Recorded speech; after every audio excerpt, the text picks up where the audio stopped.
係啊，呢個係南海丹哦，呢個係地鐵站附近添啊，近地鐵，滿5年，4000幾蚊咋，叫駿景園。沙葛係會有渣，沙葛裏邊冇咁甜，呢個裏邊好甜㗎。沙葛會比佢再硬啲。點菜嘅，而家可以點埋菜啦，我哋係嘛？有燒排骨，又有雞中翼，好多嘢食喎。咁啊要喺呢度點菜嘅喎。400米後向右前方行駛。我睇你喺金沙洲出嚟，塞車塞到，華山一條路有乜計啊？走左邊4車線，保持主路行駛。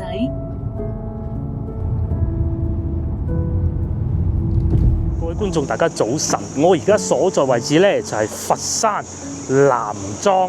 講下我哋啱啱喺度做啲咩，因為喺裏邊交站我費事 roll 機啦嚇。咁咧，因為今日我開出嚟嘅車咧係又可以加油又可以充電嘅。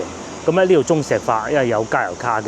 我一入嚟到呢度，先加咗油先，而家7.8蚊，咁啊梗係快啲加油啦！加完油去裏邊充電，超爽！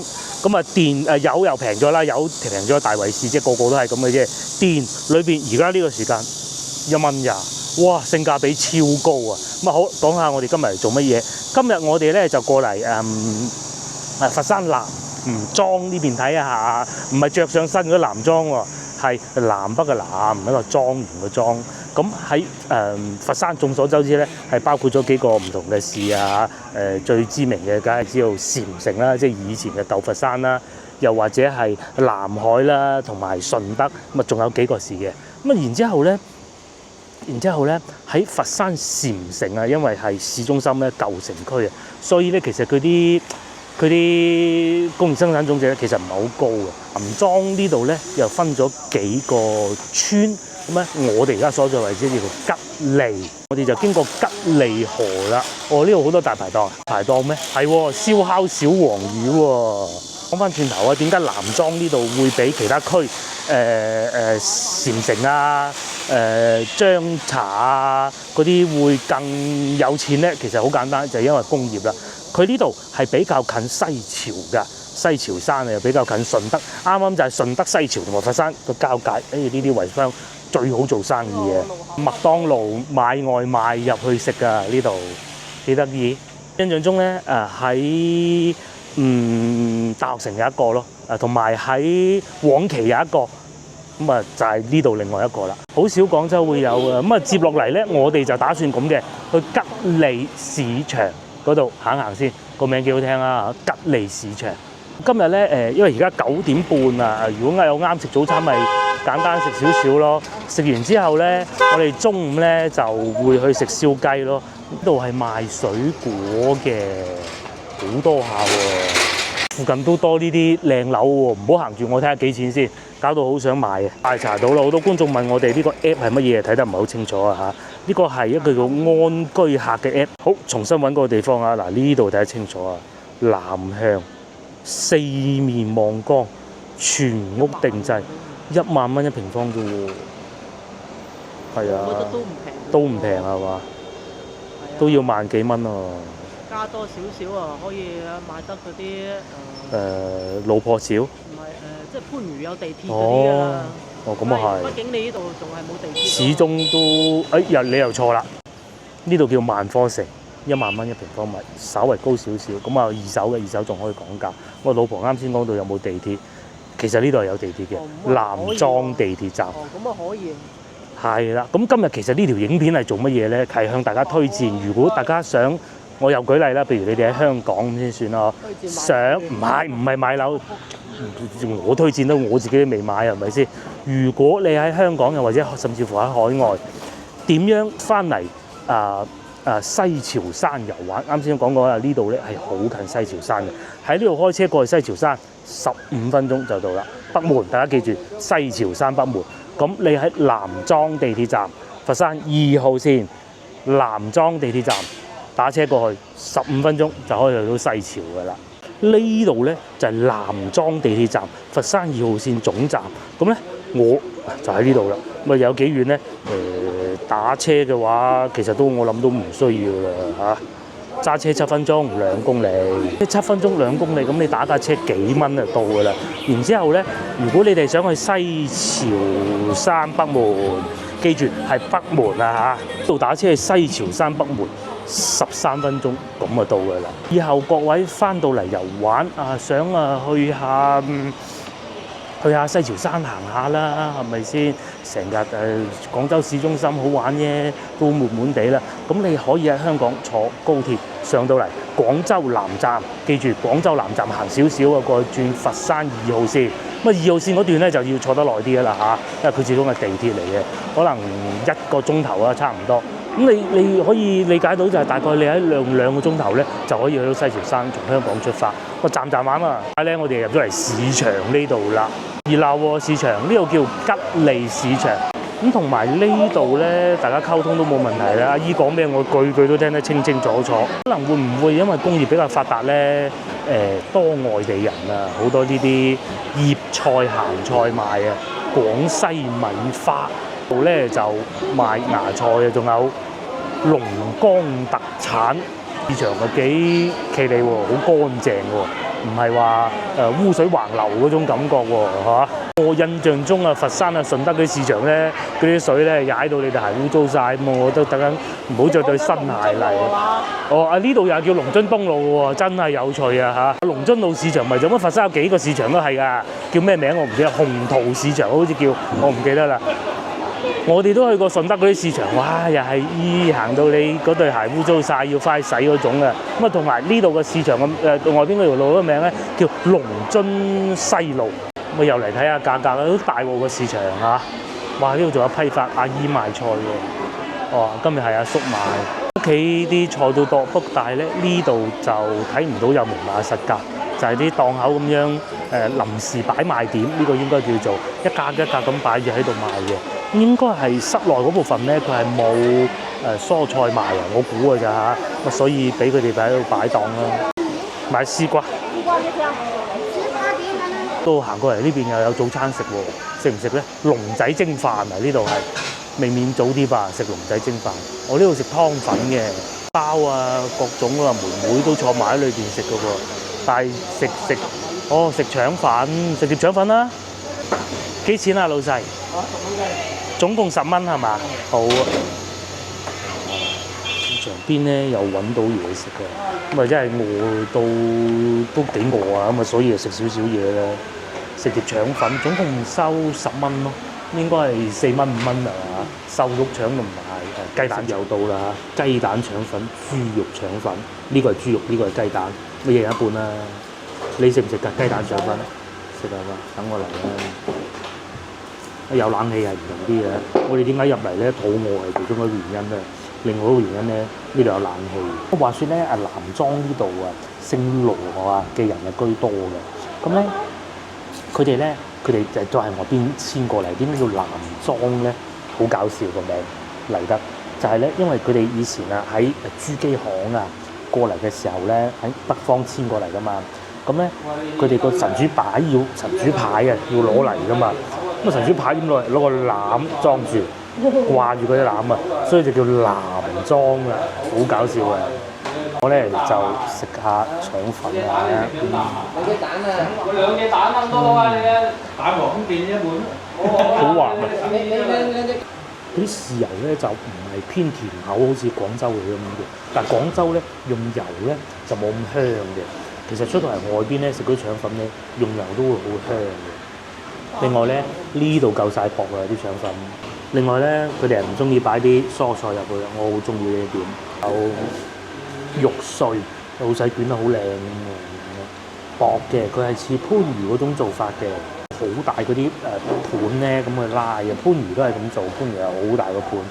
雖然唔係冇咁出名啊，但係咧好接近我哋翻去番禺食嗰個叫做咩美食話，又係張紙咁薄嘅嗰個腸粉，佳樂係啦。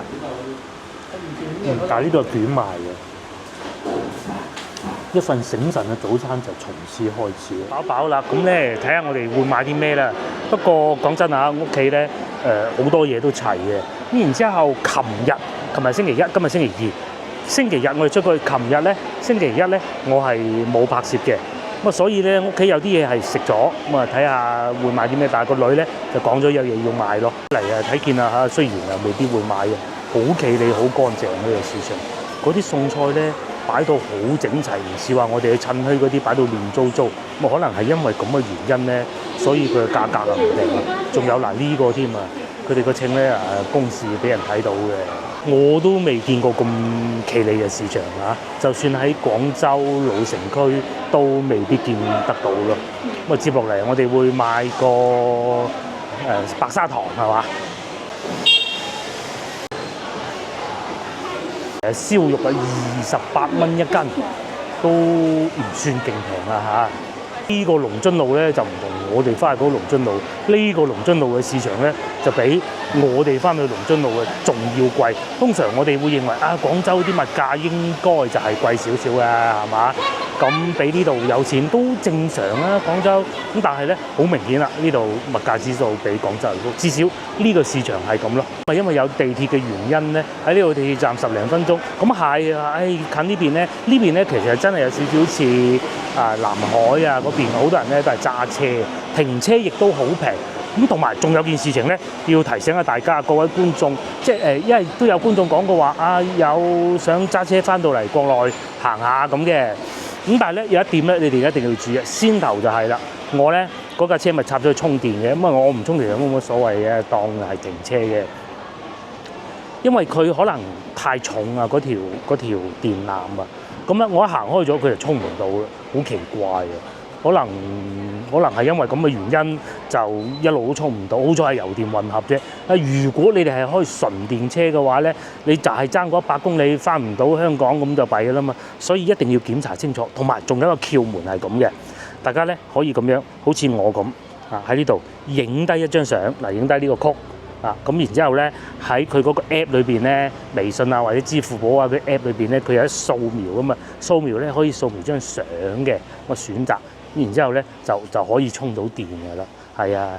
咁另外咧，我強烈建議大家去充電咧，你先用支付寶或者微信去掃下佢先，掃完啦，咁啊充到啦，咁咪得咯，就唔使再下載佢 app 又話充電啊，又這樣那樣咁咯。落嚟我哋喺啲村行下，菜就唔買啦。呢邊都有墟嘅喎，147墟，今日係農曆10啊。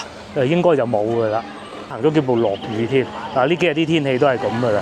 簡單行一行，我哋上翻車喺車等，坐一坐等一等。咁啊，我哋等陣就去食燒雞。食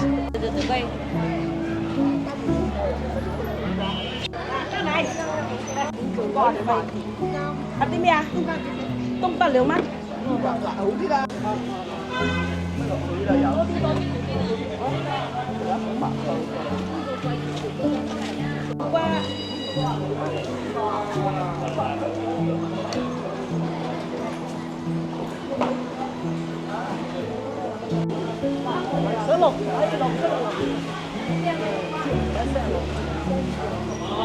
突然間落雨喎，咁我諗咧呢條街咧平時應該係好熱鬧嘅，又或者趁墟嘅時候，佢呢啲墟咧喺社交媒體係揾唔到嘅，真係要自己行過嚟先睇到嘅。咁同埋咧，今日可能唔係趁墟，所以保安叔叔就趕人走嘅。不過就算唔趕都冇所謂啦，都落雨啦，係嘛？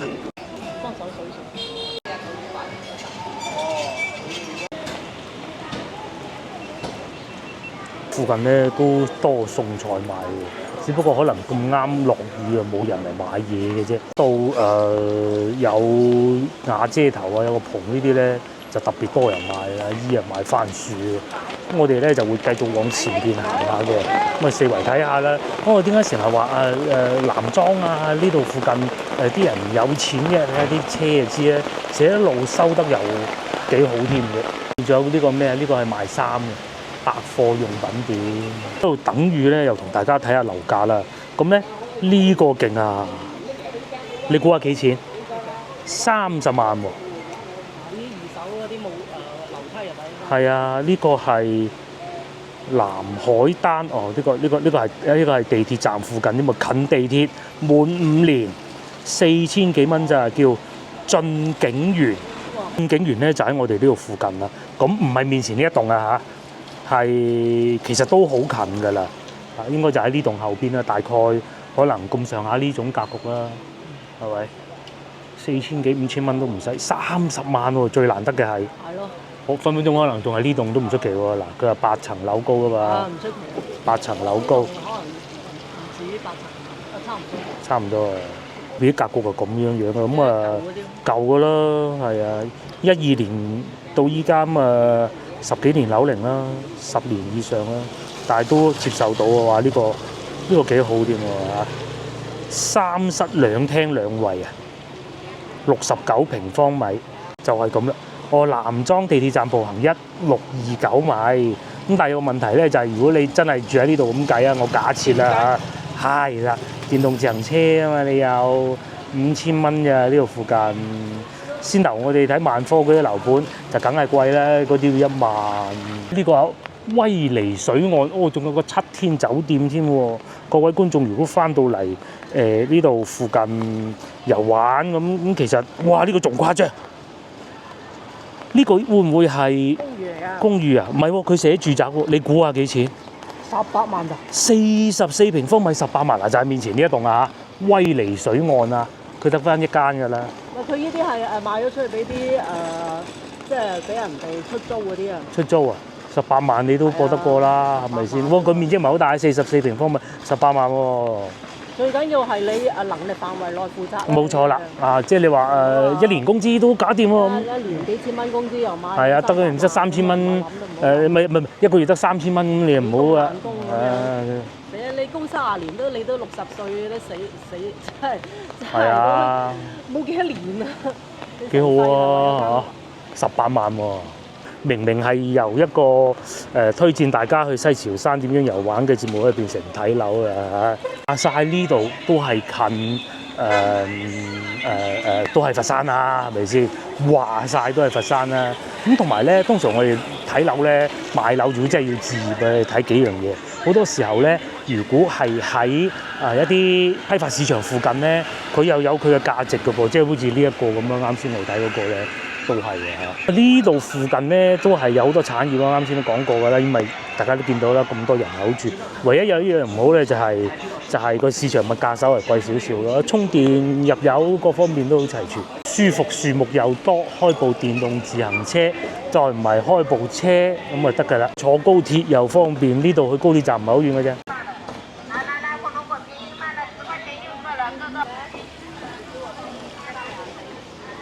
我哋見到有啲平價菜鮮樓，點解出唔到手咧？真係有點而貴。就算嗰個冬瓜都唔係平，呢度粟米10蚊7條可以啊嚇。而且老婆都話：唔買咧，屋企有㗎。咁但係佢睇見咧10蚊7條，咁又忍唔住要出手啦。呢種金銀粟係嘛？係呢隻金銀粟都幾靚喎。好新鮮。夠新鮮喎。如果咧我哋翻到去龍津路咧、廣州咧，街邊嗰啲酒櫃咧冇咁平，5條到3條之間嘅。如果我哋翻到屋企買，3條都夠膽。香蕉賣咧2蚊一斤，屋企實在太多。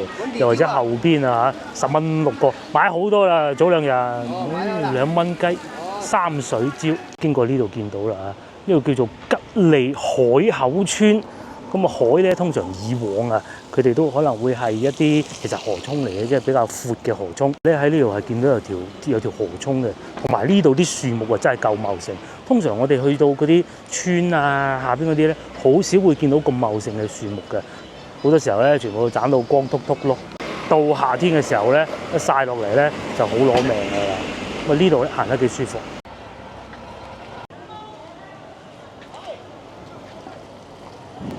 我哋睇過啦，咁啊而家翻去架車嗰度，咪坐低先。因為如果要食飯咧，而家去未免太早啦。即使佢係11點鐘開門都好啦，嚇，太早啦。我哋可能喺附近再帶大家兜下、睇下、望下咁樣樣啦，嚇。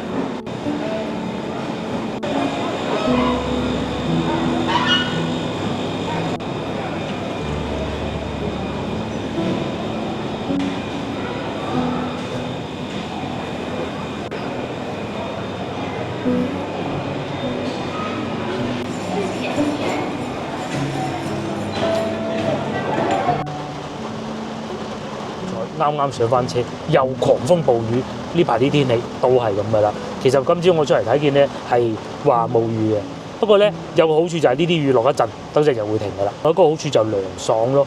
咁嗱，而家咁樣啦，我哋唔好去諗啦。原先咧我諗住去下關帝廟啊呢啲咁樣行下嘅，去食燒雞嘅。而家唔好諗啦，直頭我哋就過去西樵山北門附近呢度宏百酒樓環山店食嘢啊！環山環咩山？咪就係西樵山啦，係咪先？行啦，唔好諗啦。咁同埋仲有嘉星大排檔，可唔可以試下？原先諗住食燒雞嘅，佢餐廳環境又好似不怎麼樣咁啊，都係算啦。到身水身。揾個坐得舒服啲，呢啲天氣咁鬼熱啊！出發11分鐘，出發。11分鐘。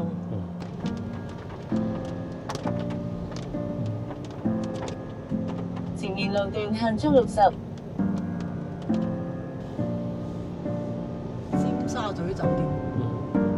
7分鐘咧就到啦，咁喺前邊咧一直行轉右就係西樵大橋啦。所以先頭同大家講話，如果以後翻嚟西樵山玩，你可以嘗試將你嗰個離開西樵山之後咧就住喺呢邊，都唔係冇辦法嘅。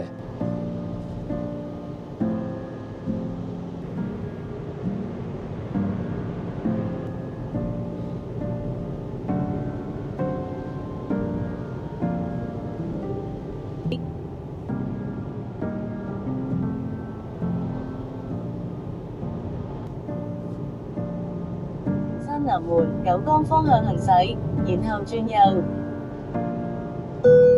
向右前方往西樵山南門九江方向行駛，然後轉右。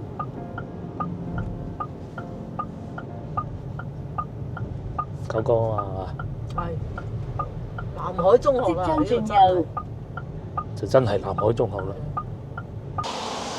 幾分鐘嘅車程咧，我哋又嚟到呢度啦。作為一個開要充電車嘅車主，最開心嘅咧就係呢件事情，就係有得充電啦。係啊，首先咧，我哋嚟到呢度就掹支槍先啦。咁咧就一定要睇下有冇啲水跡咯，排一下就得就冇事噶啦。咁啊插住佢。咁啊通常咧而家呢個時段咧係會比較貴嘅。講過咧點解充唔到？有個可能咧就係因為咧呢個插得唔好啊。咁插得唔好原因咧就係佢條線太短啦，呢個好似長到條蛇咁就冇所謂啦。之後嗱，從呢個我哋可以睇得到啊，佢叫星星充電，但係咧唔重要，重要係咧打開你嘅 WeChat 掃一掃佢，咁咧嗱呢度咧咪有3個碼嘅，我哋咧就揀最右邊嘅2號窗，係要開呢個小程序先得。咁啊小程序咧就係叫星星充電啦，咁啊好方便嘅啫。嗱又係咁樣一掃。然之後咧掃佢。咁如果你唔知個小程序係咩咧，你掃中間呢個啫，一睇個公仔頭就知道，係用 WeChat 啦。咁同埋而家都唔平啦嚇，1蚊4毫半。係1蚊咋。唔好理佢啦，而家衝住先啦，因為咧又開始落雨啊。咁啊要快啲入去餐廳啊！而家啲雨都係咁嘅。車咧就擺住喺度充電啦，因為我呢個咧油電混合啊，咁啊所以冇所謂啦嚇。1蚊4毫幾。嚟咗餐廳呢度11點13分啱啱開門，有咩食啊？陳皮蒸鮑魚炒花河，薑葱38、28，性價比高喎。可以啊嚇。冬瓜盅太誇張啦！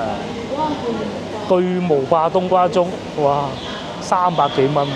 粥煲麵，我係咁樣點菜嘅。而家可以點埋菜啦，我哋係嘛？有燒排骨，又有雞中翼，好多嘢食喎。咁啊要喺呢度點菜嘅喎。花雕乳鴿38蚊，香煎黃花魚48蚊。已經充緊電，咁啊呢個時段係貴啲嘅，但係咧嗱呢個佢會寫住預計仲有1小時4分鐘，因為呢個咧佢嗰個電池啊唔係嗰啲好勁功率嗰啲啊，咁所以咧係會比較慢嘅。呢啲車咧純粹就係為咗嗰啲冇指標嗰啲人啊，即係因為大城市開車攞車牌要有指標㗎，唔似佛山呢度係人都上到牌啊。咁啊，廣州唔係啊，要抽啊，要搖號，好似係呢幾日開始喺搖號，有啲搖咗4年都搖唔到啊，5年啊。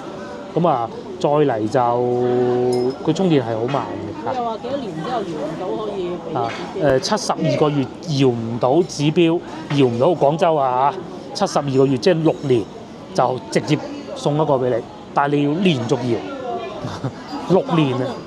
但係如果而家唔使，而家1萬蚊啫嘛，去拍牌。即係如果我等唔切啦，喺廣州啊嚇，我要一個有車牌照，咁點辦咧？你就俾錢佢競標，咁啊呢排好似1萬蚊到，就係咁啦。貴嗰陣咧，曾經試過4萬，咁啊好似今日我哋開呢啲油電混合車咧，上到廣州牌啊嘛，因為佢係新能源，又用到油嘅節能指標，咁所以咧就簡單申請下得㗎啦。係啊。佢4萬仲要唔係話咩888嗰啲喎？係啊，普通㗎咋？啊普通㗎咋，888就冇888再加錢啊！加錢得唔得？都唔知得唔得。呢度去西樵山北門9分鐘揸車咧，我哋會見到咧有啲靚仔靚女啊，退休工人啊嚟呢度坐下啤啊，食下飯啊，嗌咗啊11點21分，半都未有啊！睇下落單啦喂，不如攞啦去。嚟咗點餐啊，85蚊特價海鮮，唔知可以點幾多啊？我再嚟咧一個蝦個蟹俾我哋點咗啦，再叫多個主食，唔好叫啲平到咁離譜嗰啲啦，係嘛？炒個河粉或者米粉，要個菜咁得唔得啊？湯嗰啲有冇啊？上湯嗰啲有冇啊？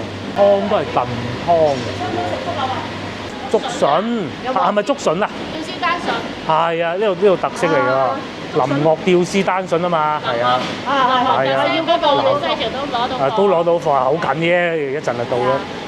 要，梗係要啦！睇下諗緊要邊。我哋點好菜啦，好平好抵食呢個餐廳。海鮮都俾我哋點2款特價，2個人即係換言之，我可以理解1個人1款特價。我估㗎咋，我唔知係咪啊。然之後佢又冇話1款特價要搭個正價咁，只不過我哋費事唔叫正價啫嘛。咁同埋咧，事實上咧，佢哋啲竹筍咧，林樂竹筍南海啊，係好好食嘅。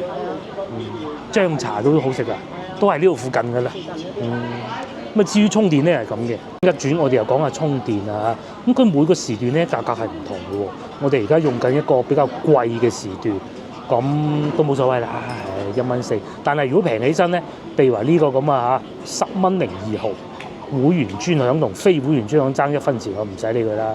嗰啲要充好多嗰啲人咧，咁佢會介意嘅。嗱，如果我哋今朝嚟到咧，即係今朝梗係唔會嚟到呢個。假設今朝嚟飲茶咁先算啦嚇，10蚊02毫，唔係1蚊02毫。我可以理解到就附近咧充電咧，平價時段咧係好平嘅。如果去到夜晚黑咧，6毫4子1度電，咁啊好平啊！嗰部車充滿20度電，20度電19度，6毫4子，26、12蚊可以行100公里。冇錯，純電啦講緊嘅。我先頭話7蚊雞100公里咧，係基於用油電混合嘅前提，好複雜嘅。咁我哋而家等嘢食啦，又有花蟹又有蝦，不過特價就唔好咁高要求啦。冇咁高要求。唔好咁高要求，睇下點先啦。同大家講個交通路線啦。另外咧，如果大家覺得話我唔想坐地鐵太慢啦，因為佛山係有高鐵㗎嚇。佛山個高鐵站咧叫佛山西站。咁有好多個站嘅，其中一個佛山西站係最近呢度嘅。咁咧開車行高速公路嘅話咧，就俾9蚊雞12分鐘；唔行高速公路35分鐘，咁啊到得到㗎啦。咁啊，如果你係打車嘅咧，我唔建議行高速公路，等個司機揸啫嘛，關我鬼事咩？因為你行埋高速公路咧，嗰9蚊係要你出㗎，係啊，咁咪唔行高速公路咯，35分鐘喺呢度去到喺。我而家呢度就可以去得到佛山西站高鐵站，好方便。等人食飽飽之後咧，我估12點半啦嚇，1點半嘅車翻香港仲趕得切，230蚊人民幣，佛山西站1小時19分咁就到㗎啦，幾好啊！而且仲要係直達喎，佢唔係又要轉線嗰種㗎喎，直達嚟㗎喎。抵嘈，我哋等嘢晒啊！送上嚟白灼蝦28，仲有擺盤添嘅喎。咁28唔好要求咁多啦，都係嗰句。但係其實咧呢種蝦唔好睇佢個頭好細嘅，都幾鮮甜㗎嚇。叫沙蝦仔係嘛？我啊食蝦好奄尖㗎嚇，睇下會唔會攞啲次貨嚟我啦？還可以啊，因為啲蝦有冇雪過即係一剝就知啊嘛。有好多時候咧，我哋會買定啲蝦翻屋企，擺住咗自己又冇所謂啦嚇。咁啊個女有時自己中午啊烚兩隻嚟食啊，咁樣誒補鈣啊嘛，都係能夠正常咁樣搣開，成個呢部分都喺齊度，唔會話咧甩甩離離嗰種感覺嘅咯。可以啊，28啊，冇話攞啲唔新鮮嘅嚟啦。西樵呢度最出名梗係西樵山啦，第二出名應該就係西樵大餅嘅。但係咧唔好以為佢哋淨係靠旅遊業啊，佢哋呢度咧紡織業都係好發達㗎。咁啊以前啊，我講以前咁啊喺隔離石灣嗰邊啊燒瓷器啦。瓷磚啊，其實而家都仲係好多廠街嗰度。佛山咧，如果講到話禪城啊，如果講到話邊樣生意做得最大嘅，一定就係陶瓷廠㗎。咁而家可能仲會有啲照明廠啊、豉油廠咁樣咯。咁但係咧好多咧，佢同廣州一樣嘅，即係唔會擺喺市中心，唔會擺喺禪城嗰度嘅，即係唔會擺喺祖廟隔離開個豉油廠啊，係咪先？咁都係遷過嚟外邊佛山附近咁樣啦。譬如好似三水係有啤酒廠，點解有啤酒廠咧？以前啊有件寶喺嗰度咁啊，個三水都係歸佛山管㗎。嚟到個花蟹啦，花蟹係38。呢個38啦，係咪？煮埋喎。買都要。咁多嗰啲長者啊嚟到呢度打躉啦，喺呢度去西樵山又近，打架車過，就算你唔去西樵山上山都好啊，喺附近行下。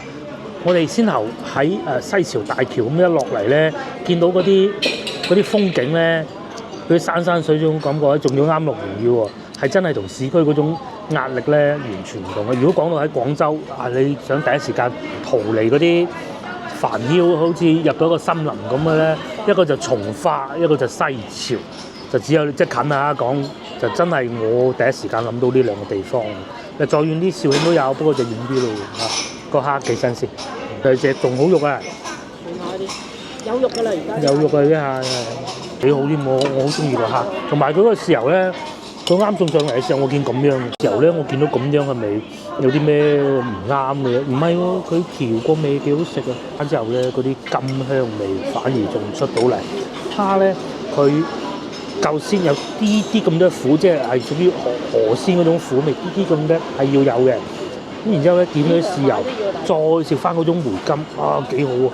或者就算買嚟加咩，好多肉喎個蟹肉，好緊實喎啲肉，唔好睇佢咁細隻喎。但係咁喎，大家記住38蚊嚇，加工費都要收10蚊啦。約埋啲老友記，啱啱喺山落嚟，咁啊有啲咧肚餓食嘢先，有啲咧就喺度玩下啤先，因為咧有冷氣啊嘛。早幾日咧，我哋咪講過廣州啲後生仔其實都幾艱難㗎。啱好其實而家播緊，好多人都話：哎呀，真係好困難，咁係咁啊，冇辦法㗎啦。其實呢應該係講呢一代呢幾年畢業嘅大學生都好艱難。啱啱讀大學考嗰陣咧，其實好似係改革㗎。大學改革㗎，我哋嗰時改革啊，都改革㗎嘛。總之好難考啦，個個都唔容易啊。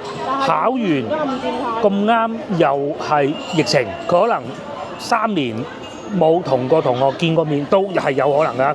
疫情啊嘛，你點得㗎係咪？然之後到依家畢業啦，畢咗業之後咧，嘅經濟又差啦，係咪？呢排叫做復甦翻啲咁多，但咁你都要時間㗎。好似我哋早幾日講，而家播緊啊，好多觀眾都問我先講嘅。早幾日咁，我哋睇到嗰個幾錢話5000啦，我當4000至5000啦，佢想我當5000啦。嗰個翻譯你估容易啊？你估攞部手機咁樣撳啊？佢點解要請佢翻譯咧？就係因為有客商，因為而家開放咗啦嘛，有客商有外國客商嚟買童裝啊嘛，咁佢要講啊嘛，咁佢肯定唔會係倫敦口音嘅，一定係嗰啲口音比較難聽難記啊，南亞嗰啲溝通咯，即係其實講難聽啲係 sales， 你係一個識英文嘅 sales。月休2日違反勞動法，1年買社保違反勞動法，咁嗰啲點解僆仔點解要做啫？唉，揾份工做住先啦。所以咪話艱難咯。一對你唔做，大班人做。係啦，最弊就係你唔做，大班人做嗰下先得意喎。老一輩咧就咁啦。第一，佢哋肯定已經有物業㗎啦。第二，咁啊，可能啲細路仔已經揾到嘢做啦。不過如果細路仔仲未揾到嘢做，就實話啦。第三，你哋都同啲老友記啊，周圍行下，買下嘢食，買啲山貨，幾開心啊！食係水地地啊！係，而家夏天開始嗱，見到呢度都有少少高，細隻都有肉㗎啦，而家呢度係咪？咁啊，足足有5隻喎，老婆話佢數過嚟嗱，都有高啊，係咪？即係如果唔啱時間啊，佢入邊係冇肉嘅，水嚟嘅。水嚟嘅咯，唔好話高啊！咁同埋咧，阿師傅炒咧有少少就有，但係唔算話好重手嗰種，少少。一考慮到價錢咁就咩問題都冇。炒碟油菜嗰日我喺嗰個咩嗰度啊？真係炒啲油菜。惠州都要啦，咁佢仲要28，唔算好貴㗎啦。嗰日嗰個油菜，既然呢度咁近西樵山，又同大家講下有咩好酒店推介啊！我都係喺美團睇嘅啫。呢個290蚊，揸車4.6公里，約12分鐘，咁咪應該已經係翻去西樵山下邊㗎啦。山景房、家庭房可以2張米8床喎。如果個女嚟埋都可能得喎嚇。幾錢啊？296蚊，好似貴啲。下邊仲有呢個城市之星啦，7.1公里，呢個可能遠少少啊，但係睇落都幾大嘅。哦，3床房啊，呢度有個嗱，如果我哋今次嚟係同埋個女嚟玩咧，就可以住呢個3床房177，咁似上次住嗰個177。呢個係西樵客運站3公里，聽音呢個公寓嚟嘅嗱，城市便捷酒店啊，呢個就近啦。呢個咧，據我所知咧，就係最近西樵山腳嗰度嘅其中一個酒店嚟嘅，165蚊。咁佢係直頭係可以行過去入去酒店㗎。我知道係18年裝修新啦，樓下又有便利店，房間就係咁啦。想一下啦，如果你話想喺譬如香港咁先算啦，翻嚟西樵山遊玩要上山，好似後邊嗰啲靚女咁樣。咁咧，首先你坐高鐵1個鐘頭多啲就去到佛山西站，然之後打車就去酒店。打車去酒店大概係35分鐘左右啦去到酒店之後擺低行李，你就可以上去西樵山啦。又或者晏啲上都得嘅。咁啊，你話玩到西樵山玩到夠啊，咁啊落嚟食下嘢，咁啊過嚟呢邊啲餐廳啊又得。咁除咗呢度附近咧，喺西樵嗰邊咧都有好多不少嘅。我記得咧仲有一間咧叫嘉星大排檔都係好出名嘅，係啊。咁啊啱先我哋都有諗過，不過諗住大排檔唔知有冇坐得冇咁舒服，咁啊入嚟呢啲大酒店坐住食下特價菜咁解嘅啫。因為咧近山啊，所以咧可能好多山貨嗰啲竹筍咧應該好食。我哋而家仲喺度等緊個竹筍。第一次食就中咗上嚟呢個吊絲丹筍，個咧就係當地名菜啊！咁原來咧佢有段古喎，呢一個筍佢咧就係有3種做法嘅。第一種咧就係冰鎮，我哋而家揀呢種；另外一個咧燜牛腩或者燜肉啦第二種咧第3種咧就係攞去鹹蛋黃炸咁樣嘅喎。睇下先啦，有個豉油，哎呦，像好似一片嗰啲叫做咩淮山咁嘅，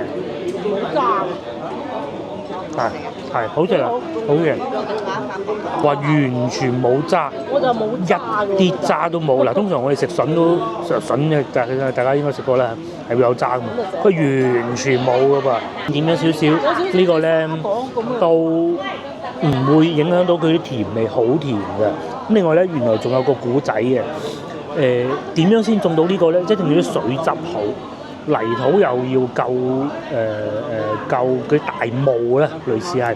最初咧，呢個出現喺邊度咧？係有段古啊，就喺廣州嘅沙河，即係有沙河粉嗰個沙河廣州嘅。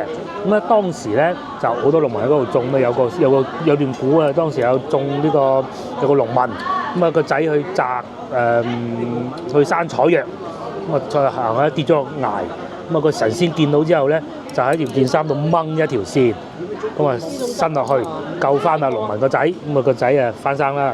咁啊翻生之後咧，嗰個地方咧就生出咗個筍咧，就係呢種筍，所以叫吊絲筍，就係咁解啦。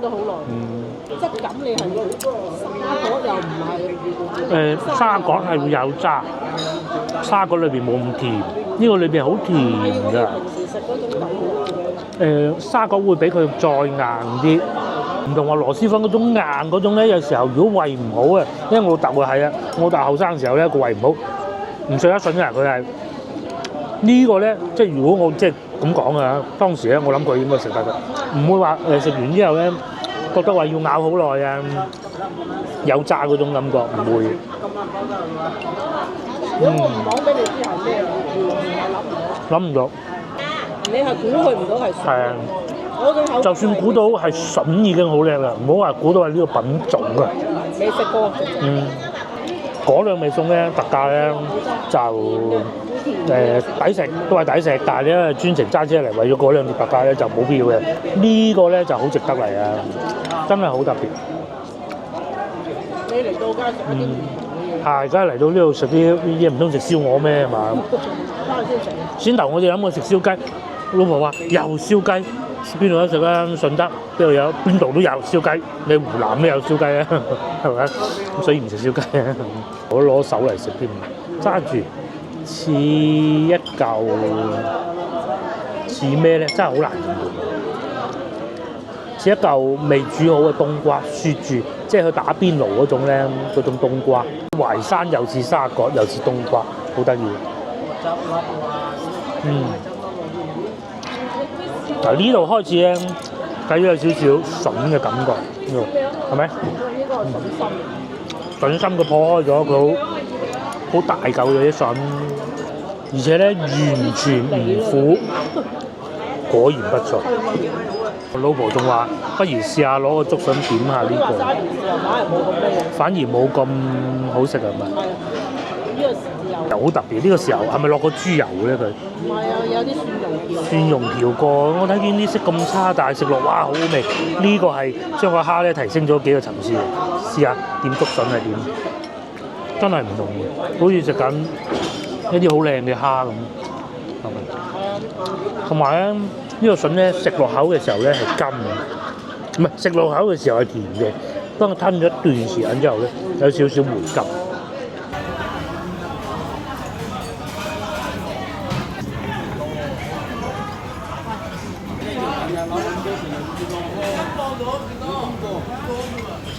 我哋咧出嚟食飯咧，真係忍唔住要點一籠牛肉丸，